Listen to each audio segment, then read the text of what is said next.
लगभग 2 घंटे बाद वह याना को लेकर एक कॉपर में बैठा और यह कॉपर अब कैलिफोर्निया के लिए निकल गया क्योंकि उसे पहले ही काफी देर हो चुकी थी। अब उनका कॉपर हवा में था और तभी अचानक ही याना को थोड़ा थोड़ा होश आने लगा।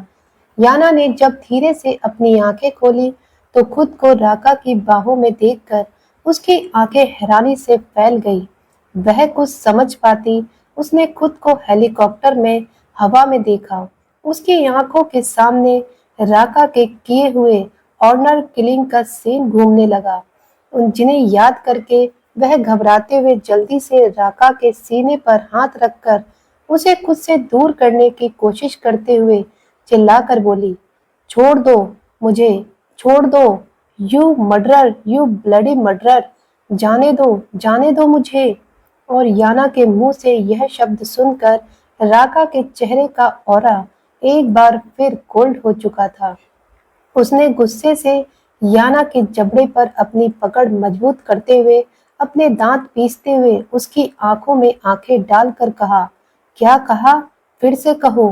तुम्हारी इतनी हिम्मत कि तुम मुझ पर चिल्लाओ? स्वीटहार्ट, लगता है तुम अपनी औकात भूल रही हो। तुम्हें उन लोगों के लिए तकलीफ हो रही है जो लोग तुम्हारे साथ बदतमीजी करने की कोशिश कर रहे थे और तुम इस तरह से बिहेव कर रही हो जैसे कि तुमने पहली बार मेरा यह रूप देखा है। क्या तुम्हें याद नहीं याना लुइस कि तुम किन लोगों के बीच रहती हो और अब तुम खुद एक माफिया की वाइफ हो और ऐसे में तुम्हारा इस तरह का बिहेव तुम्हें लूजर शो करता है। हाँ, मैं मर्डरर हूँ और मैं लोगों का खून करता हूँ क्योंकि यह मेरा काम है। और आज मैंने उन लोगों को मारा क्योंकि वह लोग मेरे ही सामने मेरी ही वाइफ को अपनी गंदी नजरों से देखने की कोशिश कर रहे थे, जो मैं हरगिज बर्दाश्त नहीं कर सकता। इसलिए यह बेवकूफों की तरह बिहेव करना बंद करो, वरना। कहते हुए राका की पकड़ उसके जबड़े पर कसी हुई थी, जिससे कि याना को अपने चेहरे में बहुत दर्द हो रहा था। उसकी आंखों से आंसू बह रहे थे, लेकिन याना भी गुस्से में राका का हाथ झटकते हुए गुस्से से चिल्लाकर बोली, वरना, वरना क्या करोगे? बताओ मुझे। उन लोगों की तरह मुझे भी मार दोगे? लोगों को मारने के अलावा, उन्हें धमकी देने के अलावा और ब्लैकमेल करने के अलावा तुम्हें आता ही क्या है? उन लोगों ने मेरे साथ बदतमीजी की तो तुमने उन्हें मार डाला। तो यह बताओ कि तुम मेरे साथ क्या करते हो? तुम भी तो हर पल मेरे साथ जबरदस्ती। और इससे पहले कि याना आगे कुछ कह पाती, उसकी आंखें हैरानी से बड़ी हो गई क्योंकि राका ने अगले ही पल उसके होठों पर होठ रख दिए थे और उसे फोर्सफुली किस करना शुरू कर दिया था। यह सब इतना जल्दी हुआ था कि याना को इसका आइडिया नहीं था। वह हैरानी से आंखें बड़ी करके देख रही थी। तभी उसे अपने होठों में दर्द होने लगा था क्योंकि राका उसे फोर्स के साथ किस करते हुए लगभग उसके होठों को काट रहा था। दर्द के कारण याना तुरंत अपने होश में आई और राका के सीने पर हाथ रखकर उसे खुद से दूर करने की कोशिश करने लगी, लेकिन राका उसे छोड़ने की जगह अपने एक हाथ से उसके सर के पीछे होल्ड करते हुए उसे और भी मजबूती के साथ अपने करीब खींच रहा था। राका का एक हाथ याना की कमर पर था। दोनों के बीच हवा भी आने की जगह नहीं थी। दोनों इस वक्त उड़ते हुए हेलीकॉप्टर में एक दूसरे के काफी करीब थे। याना लगातार राका से खुद को छुड़ाने की स्ट्रगल कर रही थी, जो राका को बिल्कुल भी अच्छा नहीं लग रहा था। उसने झटके से ही याना को खींचकर अपनी गोद पर बिठा लिया। याना खुद को संभाल नहीं पाई और अब उसके दोनों पैर राका की कमर में लिपटे हुए थे। राका का ऐसा अचानक करने से याना हड़बड़ा गई थी और अब राका उसे और भी ज्यादा किस करते हुए आगे बढ़ा। इससे पहले कि याना कुछ रिएक्ट कर पाती, राका उसके चेहरे को अपने हाथों में थामकर अपने सामने करते हुए उसके होठों को अपनी एक अंगूठे से सहलाते हुए बोला, अगर उन लड़कों ने किया होता तो उनकी एंजॉयमेंट होती जो तुम झेल नहीं पाती। लेकिन मैं हर बार तुम्हारे करीब आकर खुद को रोक लेता हूँ। क्या उसके बावजूद तुम्हें लगता है कि तुम मुझ में और उनमें कोई फर्क नहीं है? अगर हाँ, तो ठीक है। अगली बार मैं तुम अपनी इन आंखों में उम्मीद की इस चमक को रोक लेना, जिसने तुम्हें यह कॉन्फिडेंस दिया था कि तुम्हारा पति अपने रहते हुए तुम्हें कुछ नहीं होने देगा, क्योंकि तुम्हारी आंखों में वह उम्मीद मुझे हर गुनाह करने की परमिशन देती है जो तुम्हें सीकर रख सके। समझी? याना राका विलियम्स। और इन शब्दों को कहते हुए राका की आंखों में एक अलग ही इमोशन थे, जिन्हें समझना शायद याना के लिए बहुत मुश्किल हो रहा था। अब दोनों कुछ देर तक यूं ही इसी कंडीशन में बैठे हुए थे। राका याना की आंखों में देख रहा था और याना राका की आंखों में एक तपिश महसूस कर रही थी। तभी राका, जो कि उसे किस करने ही वाला था, तभी अचानक ही उसका हेलीकॉप्टर लैंड कर चुका था। उसके बाद राका अपने होश में आया। होश में आते ही उसने एक ही झटके में याना को अपनी गोद से उतारकर सीट पर बिठाया और हेलीकॉप्टर से बाहर निकल गया। यह सब इतना जल्दी हुआ कि याना को कुछ भी समझने का मौका ही नहीं मिला, और जब तक वह समझती, राका उससे कुछ दूरी पर जा चुका था। याना उसे हैरान नजरों से जाता हुआ देख रही थी। कुछ देर बाद वह एक ठंडी सांस लेकर राका के पीछे हेलीकॉप्टर से उतरी। उसने देखा वह लोग डेविडसन विला हेलीपैड पर थे, यानी कि वह लोग डेविडसन विला पहुंच चुके थे। अब याना ने अपनी नजर घुमाकर राका की तरफ देखा तो वह उसकी आंखों से लगभग ओझल होने वाला था। याना को उसके इस बिहेवियर का मतलब कुछ भी बिल्कुल भी समझ नहीं आया, और कुछ देर बाद वह चुपचाप विला के अंदर चली गई, जहां घर के लगभग सभी लोग रात का डिनर कर रहे थे, क्योंकि इस वक्त रात हो चुकी थी। और तभी याना भी हॉल में एंटर करती है।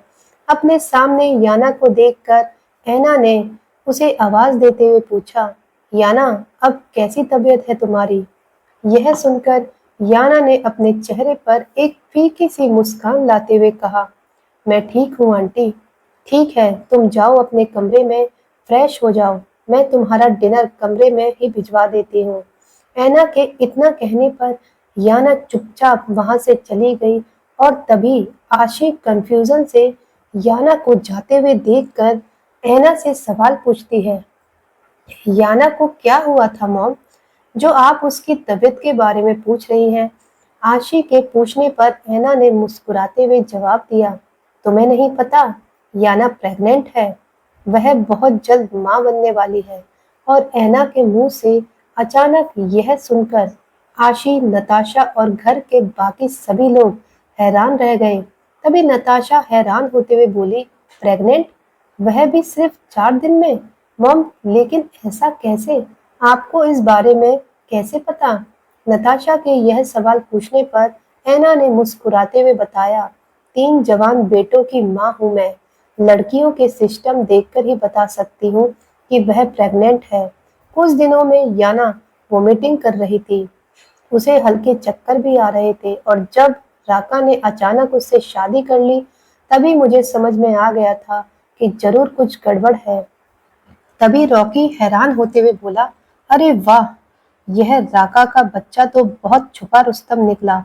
यहाँ मैं अपनी ही वाइफ के साथ टाइम बिताने के लिए मरा जा रहा था, और यह तो पता नहीं क्या करके बैठा था। रॉकी अपने ही ख्यालों में यह बातें कर रहा था कि तभी क्रिश, जिसका पूरा कंसंट्रेशन खाना खाने में था, उसने अपनी घूरती हुई नजरों से रॉकी को देखते हुए कोल्ड वॉइस में कहा, शट अप, फालतू की बकवास करने से पहले यह देख लो कि आसपास बच्चे भी हैं। क्रिश की धमकी को सुनकर रॉकी को एहसास हुआ कि इस टेबल पर निक और गौरी भी बैठे हैं, जो कि फिलहाल इन बातों के लिए समझदार नहीं है। अब रॉकी चुपचाप खाना खाने लगा। तभी आशी ने कुछ ऐसा कहा जिसे सुनकर घर के सभी लोग हैरान रह गए। समर, नताशा, रॉकी के मुंह से खाना ही बाहर आ गया, और क्रिश के गले में तो खाना ही अटक गया। आशी ने बड़ी ही मासूमियत के साथ अपनी टिमटिमाती आंखों से सभी की तरफ देखते हुए पूछा था, यह प्रेग्नेंट कैसे होते हैं? मुझे भी प्रेग्नेंट होना है। और आशी के मुंह से इन शब्दों की उम्मीद शायद किसी ने नहीं की होगी। अचानक ही घर के सभी लोग हैरान रह गए। समर, नताशा, रॉकी के मुंह से खाना ही बाहर आ गया और क्रिश के गले में तो खाना ही अटक गया। उसके हाथों से चम्मच फिसल कर नीचे गिर गई। ऐना और राहुल को खांसी आने लगी। वह दोनों जल्दी जल्दी टेबल से पानी का गिलास उठाकर पीने लगे और गौरी के चेहरे पर कंफ्यूजन भरे एक्सप्रेशन थे, क्योंकि उसे भी इस बारे में ज्यादा नहीं पता था। लेकिन निक हैरानी से आंखें फाड़े आशी की तरफ देखने लगा और सबके चेहरे के ऐसे रिएक्शन देखकर आशी अपने चेहरे पर प्यारी सी मुस्कान लिए बड़ी ही मासूमियत से बोली, क्या हुआ आप सबको? अचानक खाना क्यों अटक गया? मैंने ऐसा भी क्या कहा? और तभी जल्दी से समर पानी का गिलास उठाकर एक ही सांस में गटागट पी गया। फिर गिलास को टेबल पर तेजी से रखते हुए आशी की तरफ हैरानी से आंखें फाड़ कर देखते हुए बोला, क्या? क्या कहा तूने? जरा फिर से बोल। क्यों, तुझे सुनाई कम देता है क्या? तू चुप रह, मैंने तुझसे नहीं पूछा, समझा? चुपचाप खाना खा। नताशा की तरफ देखते हुए मासूमियत से बोली, नताशा, तू बताना, तुझे मालूम है क्या प्रेग्नेंट कैसे होते हैं? मुझे भी प्रेग्नेंट होना है, फिर माँ बनना है। और आशी के इस सवाल पर नताशा की तो सिट्टी पिट्टी गुल हो गई थी। वह लगभग अपना माथा पीटते हुए धीरे से आशी का हाथ पकड़कर उसे दबा रही थी ताकि वह शांत हो जाए। लेकिन आशी अपनी मासूमियत से नताशा से अपने हाथों को छुड़ाते हुए बोली, आह नताशा, तू यह मेरा हाथ क्यों दबा रही है? मुझे दर्द हो रहा है। मैंने तुझसे कुछ पूछा है, जवाब देना, अगर तुझे पता है तो। अब आशी के ऐसा करने पर नताशा शर्म से अपनी नजर इधर उधर करते हुए धीरे से उसके कानों के पास झुककर बोली, आशी, क्या कह रही है तू? पागल है क्या? तुझे प्रेग्नेंट क्यों होना है? लेकिन आशी उसकी बातों का मतलब समझे बिना यूं ही नॉर्मल आवाज में तेजी से बोली, क्यों होना है? मतलब मुझे भी माँ बनना है। मैंने उस दिन मूवी में देखा था, हीरोइन भी शादी के तुरंत बाद प्रेग्नेंट हो जाती है, फिर उसके छोटे छोटे बच्चे होते हैं। और याना की शादी को भी सिर्फ 4 दिन हुए हैं और वह मुझसे पहले प्रेग्नेंट हो गई। अब उसके छोटे छोटे क्यूट क्यूट बेबीज होंगे और उसे माँ कहेंगे, तो उसे देखकर मेरा भी तो मन करेगा ना बेबीज खिलाने का। इसलिए मुझे भी प्रेग्नेंट होना है, वह भी अभी के अभी। और मुझे यह समझ नहीं आ रहा कि तुम्हारी शादी को भी 4 दिन हो गए हैं, तुम अभी तक प्रेग्नेंट क्यों नहीं हुई? चलना नताशा, हम दोनों साथ में प्रेग्नेंट होंगे, फिर हमारे बेबीज एक साथ खेल पाएंगे, कितना मजा आएगा ना, है ना? तो बताओ, कैसे प्रेग्नेंट होते हैं? कुछ खाना पड़ता है क्या? और आशी के बिना सर पैर की बातें सुनकर क्रिश सदमे से अपनी ही जगह पर जमा हुआ था और तभी झटके से समर के मुंह से निकल गया बनाना। अचानक समर को जवाब देता हुआ देखकर सबकी गर्दन एक झटके में समर की तरफ घूम गई। सबकी आंखें हैरानी से बाहर आ गई थी। सिचुएशन काफी ऑकवर्ड हो चुकी थी। अचानक सबके चेहरे पर शॉकिंग रिएक्शन देखकर समर को एहसास हुआ कि उसने क्या कहा। तभी क्रिश की घूरती हुई नजरें उसके ऊपर गईं, जिसकी तपिश अपने चेहरे पर महसूस कर बेचारा काफी घबरा गया। वह जल्दी से मामले को हैंडल करने की कोशिश करते हुए अपनी जगह से उठकर खड़ा हुआ और फ्रूट बास्केट से तुरंत एक केला उठाकर उसे छील कर खाने लगा और दिल ही दिल में अपने आप से बोला, यह लड़की पागल है क्या? कुछ भी कहती है। इसके चक्कर में मैं मर जाऊंगा। जुबान पर लगाम रख समर, वरना वह ड्रैगन तेरी जुबान खींचकर तेरे गले में टाई की तरह लपेट देगा।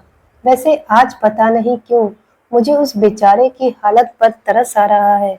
आखिर कैसे झेलता होगा वह इस इडियट को। समर अभी अपने चेहरे पर घबराए हुए एक्सप्रेशन लेकर केला खा रहा था। तभी क्रिश की गरजती हुई आवाज आशी के कानों में गई। शट अप फायरफ्लाई, फालतू की बातें बंद करो और खाना खाओ, और अगर खा लिया है तो कमरे में जाकर पढ़ाई करो। आगे तुम्हारे एग्जाम है, उस पर कंसंट्रेट करो, ना कि फालतू की बातों पर। इन शब्दों को कहते हुए क्रिश के चेहरे के एक्सप्रेशन काफी ठंडे थे। वह अपने शब्दों को लगभग चबा रहा था, और तभी आशी सिचुएशन को ठीक से ना समझते हुए बड़ी ही मासूमियत से फिर से बोली, तुम चुप रहो साइको, तुम तो हमेशा मुझे डांटते रहते हो, और ऐसे ही तुम मेरे बच्चों को भी डांटोगे। इसलिए मैंने डिसाइड किया है, मैं तुम्हें अपने बच्चे दूंगी ही नहीं खिलाने के लिए। उनके साथ सिर्फ मैं और घर के सारे लोग खेलेंगे, फिर तुम्हें पता चलेगा मैंने सही कहा ना मॉम। इन शब्दों को कहते हुए आशी एक क्यूट और मासूम बच्चे की तरह लग रही थी, जिन्हें बच्चे सिर्फ खेलने के लिए चाहिए थे। और अब ऐना अपने चेहरे पर एक प्यारी सी मुस्कान लिए आशी को समझाते हुए बोली, आशी, तुम्हें बच्चे क्यों चाहिए? बच्चे इतने इजी डिसीजन नहीं होता बेटा, बल्कि बहुत बड़ी जिम्मेदारी होती है, जिसे मॉम और डैड दोनों को मिलकर हैंडल करना पड़ता है, जिसके लिए तुम बहुत छोटी हो। और एक बात बताओ, अगर तुम्हें बच्चे भी हो जाएं, तो तुम उन्हें हैंडल कैसे करोगी? तुम्हें तो उनकी नॉलेज भी नहीं है। यह सुनकर आशी बड़े ही क्यूट तरीके से अपने होठों का लगभग छोटा सा पाउट बनाते हुए बोली, मॉम, माना कि मैं छोटी सी हूँ, तो क्या हुआ, साइको तो बड़ा है ना। साइको को सब आता है, वह बहुत आराम से बच्चे हैंडल कर लेगा, और उसके साथ मैं भी सीख जाऊंगी। कहते हुए आशी के चेहरे पर एक प्यारी सी मुस्कान थी, और आशी की क्यूट बातों को सुनकर रॉकी की लगभग सांसें अटक रही थी। उसे लगभग हिचकी आ रही थी। उसने क्रिश की तरफ दया भरी नजरों से देखते हुए पूछा, इसका मतलब क्रिश को 2 बच्चे हैंडल करने पड़ेंगे? इतना कहकर वह अपने ख्यालों में खो गया। अपने बच्चे और आशी को साथ में नहलाकर बाथरूम से अपनी गोद में उठाकर बाहर लेकर आ रहा था। बच्चों के डायपर चेंज करना, दोनों को साथ में डांट कर पढ़ाना, और दोनों बच्चे आशी और छोटा बेबी उसके ही सामने खेलते खेलते आपस में बाल नोच नोच कर झगड़ा करने लगे, जिन्हें क्रिश अलग करने की कोशिश कर रहा था। यह नज़ारा इमेजिन करके ही रॉकी को अपने भाई पर बहुत तरस आ रहा था। लेकिन तभी आशी की क्यूट सी आवाज उसके कानों में गई, अरे नहीं नहीं, मुझे तो एक ही बच्चा चाहिए, क्योंकि 2 बच्चे के लिए मेरा पेट बहुत छोटा है ना, फिर मैं खाना कैसे खाऊंगी। और आशी का इतना कहना था कि अचानक ही क्रिस झटके से अपनी जगह से खड़ा हुआ और आशी पर चिल्लाते हुए बोला, शट अप फायरफ्लाई, एक बार कहने पर समझ नहीं आता? जुबान बंद करो अपनी। जो बात तुम्हारे अकल से बाहर है, उस बात का जिक्र ना ही करो तो बेहतर ही है। इसलिए खबरदार, जो यहाँ किसी ने भी प्रेगनेंसी की बात की, अगले मंथ तुम्हारे एग्जाम है, अगर उसमें तुम्हारी परफॉर्मेंस 90% से कम हुई तो मुझसे बुरा कोई नहीं होगा। तुम सभी 30 मिनट में रेडी होकर क्लासरूम में पहुंचो, तुम्हारे टीचर्स आते ही होंगे, फिलहाल तुम मेरे पीछे आओ। और इतना कहकर क्रिश सभी को इग्नोर करते हुए तेज कदमों के साथ कमरे की तरफ चला गया। क्रिश के इतने जोर से डांटने पर आशिक का चेहरा लगभग रोने जैसा हो गया था। वह क्यूट सा चेहरा बनाकर अपनी जगह से उठकर खड़ी हुई और सभी को एक नजर देखकर चुपचाप कमरे की तरफ चली गई। अब गौरी और निक क्लासरूम के लिए निकल गए। तभी समर धीरे से आगे जाकर मुंह बनाते हुए बोला, यह आशी की बच्ची कुछ भी बोलती रहती है, कोई इतना इडियट कैसे हो सकता है? बायोलॉजी की क्लास में यह सोती है क्या? मुझे तो बेचारे क्रिश पर दया आ रही है, वह इस आधी दिमाग की बच्ची को कैसे संभालता है। और यह सुनकर नताशा एक ठंडी सांस लेते हुए बोली, इसमें पूरी तरह से गलती आशिकी नहीं है, वह मासूम है। अगर उसे इस बारे में नहीं पता तो इसमें गलती उसकी नहीं है, बल्कि उसके पीछे क्रिस जीजू का हाथ है। उन्होंने कभी हाशी को बायोलॉजी के इस सेगमेंट के बारे में ही नहीं बताया, ना ही पढ़ने दिया। नताशा की इस बात को सुनकर ऐना और राहुल हैरानी से उसकी तरफ देखने लगे। रॉकी और समर भी कंफ्यूजन से नताशा की तरफ देख रहे थे। यह तुम क्या कह रही हो नताशा? हम कुछ समझे नहीं। तो दोस्तों, क्या करेगा क्रिश आसी के साथ? आखिर कैसे समझाएगा क्रिश कि माँ कैसे बनते हैं? आखिर क्रिश आशी को बायोलॉजी के बारे में पढ़ने के लिए क्यों रोकता था? आगे की कहानी पढ़ने और सुनने के लिए जुड़े रहिए हमारे साथ, हमारे चैनल डीएल हिंदी स्टोरी पर। तो दोस्तों, वीडियो को लाइक करना और अपना कमेंट करना ना भूलें। मिलते हैं अगली वीडियो में अगले एपिसोड के साथ। तब तक के लिए आप सभी का बहुत बहुत धन्यवाद। वीडियो अच्छी लगे तो वीडियो को ज़्यादा से ज़्यादा शेयर करें।